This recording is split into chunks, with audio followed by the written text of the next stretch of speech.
जामदग्न्यं तनालोक्य रामं सर्वाङ्गसुन्दरं मुदा परं योपेतः शिरसा समवन्दिशम् कृतो वनस्पतिरिव पातितो धरणीतले विग्रहो मे मुनिश्रेष्ठा रामस्य पवपद्मयो अनुज्ञातः समुत्थाय तोषयामास तं प्रभुम् उच्चैस्वरं समासाद्य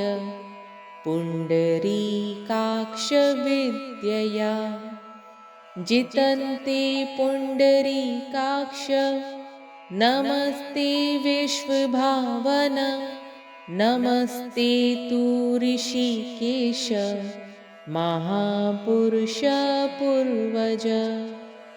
नमस्ते वासुदेवाय शान्तानन्दचिदात्मने अजिताय नमस्तुभ्यं षाड्गुण्यनिधये नमः महाविभूतिसंस्थाय नमस्ते पुरुषोत्तम सहस्रशिरसे तुभ्यं सहस्रबाहवे तुभ्यं सहस्रनयनाय ते अमूर्ताय नमस्तुभ्यमेकमूर्ताय ते नमः अनेकमूर्तये तुभ्यमक्षराय च ते नमः व्यापिने वेदवेद्याय नमस्ते परमात्मने चिन्मात्ररूपिणे तुभ्यं नमस्त्रयन्तमूर्तये अनिष्ठाय स्थविष्ठाय महिष्ठाय च ते नमः निदिविष्ठाय दविष्ठाय क्षेपिष्ठाय च ते नमः वरिष्ठाय वसिष्ठाय कनिष्ठाय च ते नमः पञ्चात्मने नमस्तुभ्यं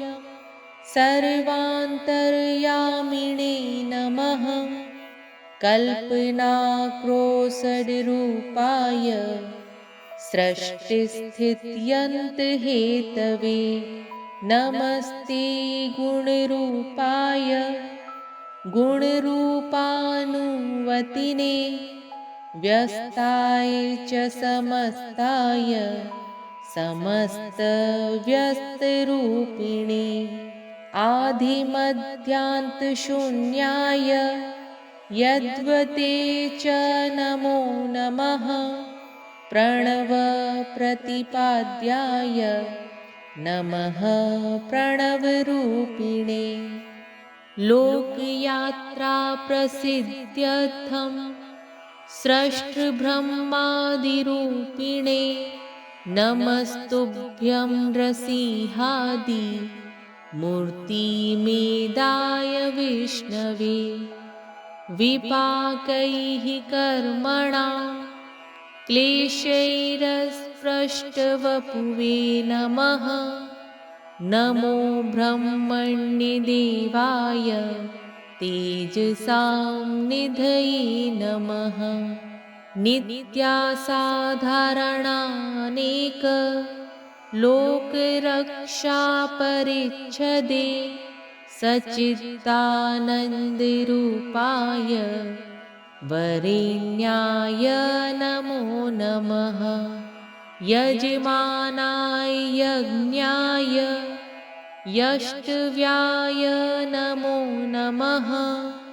इज्याफलात्मने तुभ्यं नमः स्वाध्यायशालिने नमः परमहंसाय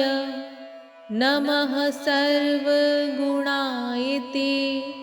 स्थिताय परमे व्योमिनि भूयो भूयो